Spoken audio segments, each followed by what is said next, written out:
नमस्कार। Class 8 class मैं आपके लिए पाठ 3 समय की सुरंग निकाली हूँ। ध्यान से सुनना और समझना। हम सब मूर्ति जैसे बने खड़े थे। प्रयोगशाला के द्वार पर हमारा मित्र खड़ा हुआ था। उसके कोट पर धूल की परतें जमी थी, बाल बिखरे हुए थे, उसका चेहरा पीला पड़ा था। हमारा यह मित्र एक वैज्ञानिक था। उसने एक मशीन बनाई थी, उसका नाम रखा था टाइम मशीन। उसका दावा था कि उसकी यह मशीन काल की यात्रा करने में सक्षम थी। काल की यात्रा अर्थात उस मशीन पर बैठकर वह अतीत में जा सकता था, भविष्य की सैर कर सकता था। इसलिए हमने अपने मित्र को एक नया नाम दिया था, कालरात्रि।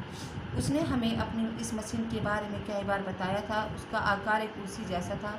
उसमें अनेक यंत्र भी लगे हुए थे। उसमें 2 हैंडल भी लगे हुए थे। एक हैंडल घुमाने से भविष्य की सैर की जा सकती थी, दूसरा हैंडल अतीत में ले जाता था।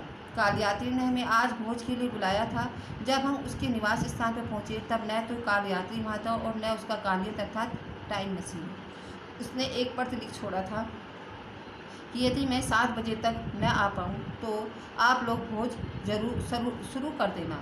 हम सब उसकी प्रतीक्षा में बैठे थे और अब वह सहसा हमारे सामने था, बदहवास हालत में।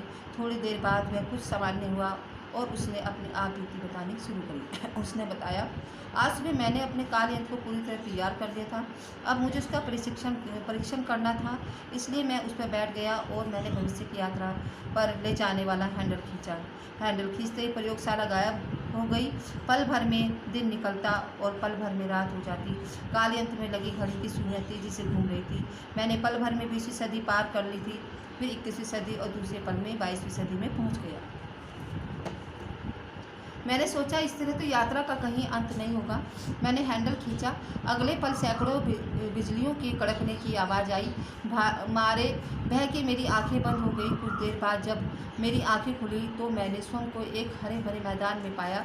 सामने एक विशाल मूर्ति थी, मिस्र के पिरामिड के पास बने स्फिंक्स जैसी। मूर्ति के दोनों ओर पंख थे। मूर्ति से कुछ दूरी पर गगनचुंबी अटकलियाँ थीं, पर कहीं कोई भी व्यक्ति नजर नहीं आ रहा था। मैंने गहरी सोच में पड़ गया। अचानक मेरे कानों में घंटियों की मधुर आवाज़ सुनाई दी। मैंने नजरें उठाई, देखा पंखदार मूर्ति के पास से कुछ लोग मेरी ओर चले आ रहे हैं। थोड़ी देर में वे सब मेरे पास आ गए। उनकी आंखों में आश्चर्य था। वे बेहद सुंदर थे। वे मुझे छूने के लिए आगे बढ़े। वे आपस में बातें भी कर रहे थे, पर उनकी भाषा मेरी समझ में नहीं आ रही थी। हाँ, उनकी आवाज़ बेहद मीठी थी, बच्चों जैसी। उनमें से एक ने सूर्य की ओर संकेत कर मुझे से इशारा से पूछा, क्या मैं सूर्य से आया हूँ? मैं हंस पड़ा। इतने में एक व्यक्ति ने मेरे गले में फूलों का हार डाल दिया। फिर उन्होंने मुझे पास ही अटकलियाँ की ओर चलने का संकेत किया। यह अटकलियाँ संगमरमर की थी। दीवारों पर बने खिड़कियों में काले काले मोटे पर्दे टंगे हुए थे। उस समय वहाँ लगभग 100 लोग थे। वे सब फर्श पर बैठे थे।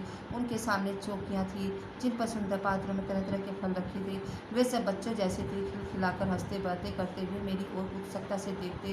कुछ बच्चों की तरह दौड़ कर मेरे पास आते, मुझे छूते, पर फिर किलकिलियाँ मारकर लौट जाते। अब दिन ढलने लगा था। मैं उन्हें छोड़कर बाहर निकल आया। उस विशाल इमारत के दूसरी ओर एक नदी थी। मैं नदी की ओर बढ़ गया। मुझे अचानक प्राचीन खंडर नजर आए। एक स्थान पर एक शेर था, इसके नीचे एक कुआं बना था। फिर मेरी नज़र पंखदार मूर्ति पर पड़ी और अगले ही पल मैं कांप गया। कारण मेरा काल यंत्र गायब था। मैं भयभीत हो उठा। कालियंत्र के बिना मैं अपनी दुनिया में कैसे लौटूं? कालियंत्र को मैं स्फिंक्स के पास छोड़ आया था, अब वह वहाँ नहीं था। किसने उसे गायब किया? किसने उसे चुराया? क्या उन नन्हे सुंदर लोगों ने? मैं इमारत में लौटा। वहाँ सब लोग गहरी नींद में सोए थे। मैंने एक व्यक्ति को जगाकर उससे पूछना चाहा। वह मेरी बात समझ न पाया, फिर सो गया। चारों ओर अंधकार था। मैं निराश हो गया। मेरी आंखों में आंसू आ गए, पर मैं कर भी क्या सकता था? जैसे तैसे रात बीती। सूरज निकलते ही मैं दौड़कर पंखदार मूर्ति के पास पहुंचा। मैंने देखा जहाँ कालियंत्र रखा था वहाँ जमीन पर लकीर बनी हुई है, मानो कुछ लोगों ने कालियंत्र को खींचा। मैं उन निशानों के सहारे आगे बढ़ने लगा। आश्चर्य निशान पंखदार मूर्ति के ही ओर गए थे। मैंने मूर्ति के चबूतरे को ठोका तो लगा कि वह भीतर से खोखला है। मुझे विश्वास होगा कि मेरा कालियंत्र इसी चबूतरे के भीतर छिपा गया है। मैं चबूतरे से में बना गुप्त द्वार खोलने की कोशिश करने लगा। इसी बीच में नन्हे सुंदर लोग भी इमारत से बाहर निकल आए थे, किंतु पंखदार मूर्ति के पास मुझे देखकर वे भयभीत हो गए थे। मैं कुछ समझ भी नहीं पा रहा था। अंत में मैंने धैर्य से काम लेने का निर्णय किया। इतना तो तय था कि कालियत पंखदार मूर्ति के चबूतरे के भीतर था। सवाल उस तक पहुंचने का था। अब मैंने आसपास की जगह को देखना शुरू किया। मैंने देखा कि उस मैदान में जगह जगह छायादार शेर और हर शेर के नीचे कुआं है। एक बात और थी कि ये नन्हे लोग इन कुओं के पास जाने से डरते थे। यही नहीं कि वे अंधकार से भी डरते थे। रात होते इमारतों में छिप जाते थे। क्यों? इसका रहस्य शीघ्र ही मुझे ज्ञात हो गया। यह कि एक दिन मैं एक खंडहर में विश्राम कर रहा था। वहाँ घना अंधेरा था। सहसा मैंने अनुभव किया कि कोई मुझे छू रहा है। मैंने चीख कर पूछा कौन है, और अगले ही पल मैंने टॉर्च जला दी। टॉर्च के प्रकाश में मैंने एक विचित्र जीव देखा। बड़ी बड़ी लाल लाल आँखें, सिर पर घने बाल व पलक मारते ही दौड़कर गायब हो गया। मैं दौड़ा पर जाने में कहाँ छिप गया। तभी मेरी नज़र छायादार शेर के नीचे कुएं पर गई। वह किसी कुएं में तो छिप गया। मैंने सोचा। मैंने लपक कर कुएं में टॉर्च की रोशनी फेंकी। देखा कोई जीव तेजी से नीचे उतर रहा है। कुएं की जगह पर बैठा मैं सोचने लगा कि मैंने सोचा शायद भविष्य की दुनिया में दो तरह के लोग हैं। एक वे जो प्रकाश पे धरती पर रहते हैं, दूसरे वे जो धरती के नीचे अंधकार में ही रहते हैं। मैंने ये बात एक युक्ति वीणा से इशारे में पूछी। इससे मेरा परिचय हो गया था। उसने इशारे में जो बताया उसके आधार पर मैंने धरती के नीचे रहने वाले लोगों का नाम रखा था मारलोक। मुझे विश्वास हो गया कि मेरा कालियत उन्हीं मारलोक लोगों ने छिपाया है। फिर मैंने तय किया कि एक दिन किसी कुएं के भीतर उतरकर मैं इन लोगों को पता लगाऊंगा। अगले ही दिन मैं एक कुएं की जगत के पास जा खड़ा हुआ। मुझे वहां देख वीणा भी दौड़ी दौड़ी आई। जब मैं कुएं के भीतर उतरने लगा तो उसका चेहरा भय से पीला पड़ गया। वह भय से चीखने लगी।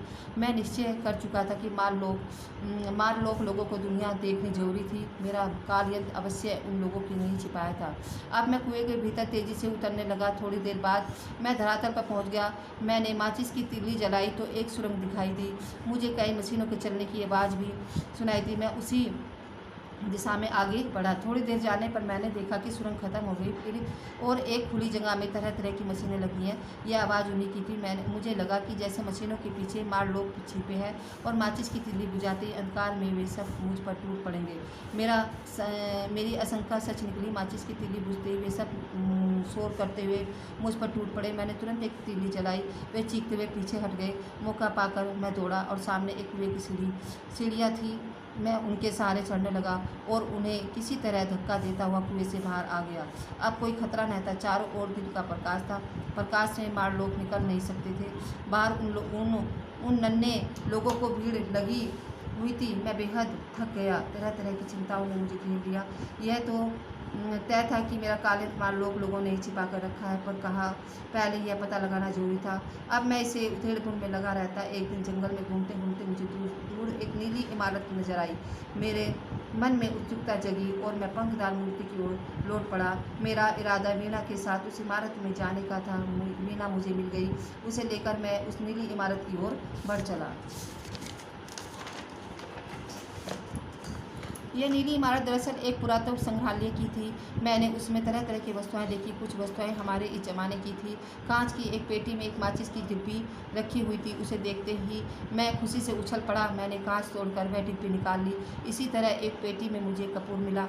अब मैं मारलोक लोगों से संघर्ष के लिए तैयार था। एक स्थान तो मुझे लोहे का एक डंडा दिखाई दिया। उसे उठाते ही मुझ में दुगनी शक्ति आ गई। वीणा मेरी सारी कार्यवाही ध्यान से देख रही थी। मैं उसे लेकर इमारत के बाहर निकल आया। शाम ढलने लगी थी कि अंधकार छाता जा रहा था और उसी के साथ वीणा भय से पीली पड़ती जा रही थी। पर मैं निश्चिंत था। मैं उसे साहस से बंधाता रहा। मैं जल्दी से जल्दी पंखदार मूर्ति के पास पहुंचना चाहता था। मुझे विश्वास हो गया था कि मेरा कालियत उसी के नीचे छिपा कर रखा गया है। रात में मैंने घास इकट्ठी कर मार्शल से बना ली। फिर सूखी घास में आग लगा दी। आग देख वीणा प्रसन्नता से ताली बजाने लगी। मैं आगे बढ़ चला। सहसा अंधकार में मारलोक लोगों ने मुझे घेर लिया। उन्हें पास पाकर वीणा हमारे भय से बेहोश हो गई। उसे मैंने कंधे पर उठाया और लोहे का डंडा घुमाता आगे बढ़ने लगा। अवसर पाकर मैंने माचिस की तिल्ली भी जला दी। उसकी रोशनी देखते ही मारलोक भाग कर खड़े हुए, पर तीली के बुझते हुए मुझ पर टूट पड़े। अनेक लोग मुझ पर लिपटे रहे। वे मेरे बाल फाड़कर मुझे खींचने की कोशिश करने लगे, पर मेरी पूरी शक्ति से उन पर हमला जारी रखा। वे डरकर भागते, लेकिन अगले पल फिर आ धमकते। सहसा वे सब चीख कर भाग खड़े हुए। मैं चौंका, पर अगले पल सारा रहस्य मेरी समझ में आ गया। जंगल में आग लग गई थी और उसके प्रकाश के कारण ही वे भाग रहे थे। किसी तरह मैंने वह रात काटी। हाँ, इस भाग दौड़ में वीना मुझसे बिछड़ गई थी। मैंने उसे खोजने की बहुत कोशिश की, पर वह नहीं मिल पाई। हार कर मैं पंखदार मूर्ति की ओर बढ़ चला और पंखदार मूर्ति के पास पहुंचते ही मैं चौंक गया। चबूतरे में एक द्वार निकल आया था। सामने ही मेरा कालीयंत्र था। मैं तुरंत कालीयंत्र की ओर दौड़ा। मैं उसका निरीक्षण करने लगा। एकाएक जोर की आवाज़ हुई और चबूतरे पर द्वार बंद हो गया। और मार लोग बेहद चतुर थे, उन्होंने भी मुझे चतुराई में से फांसा था। वे मुझ पर टूट पड़े। मैं जैसे तैसे कालीयंत्र पर बैठ गया और मार लोग मेरा इरादा भाप के वे कोशिश करने लगे कि मैं कालीयंत्र का हैंडल न खींच पाऊँ। उधर मेरे लिए यह जीवन मरण का प्रश्न था। मैंने पूरी शक्ति के साथ हैंडल घुमा दिया और कालीयंत्र चल पड़ा। मार लोग पीछे हट गए। फिर वही हुआ। घड़ी की सुइयां अब पीछे की ओर घूमने लगी। बस आज की तिथि आते ही मैंने कालयंत्र बंद कर दिया और अब मैं तुम सबके सामने हूँ। काल यात्री की आवृत्ति अविश्वसनीय थी। उस पर भरोसा करना कठिन था, पर हमें उसकी बातों पर विश्वास हो गया था, कारण उसने हमें कुछ फूल दिखाए थे। ऐसे फूल हमने अपनी ज़िंदगी में कभी नहीं देखे थे। उन फूलों की सुगंध भी विचित्र थी। काल रात्रि ने बताया था कि ये फूल उसे वीना ने दिए थे। हम काल रात्रि को आश्चर्य से देख रहे थे और वह मुस्कुरा रहा था।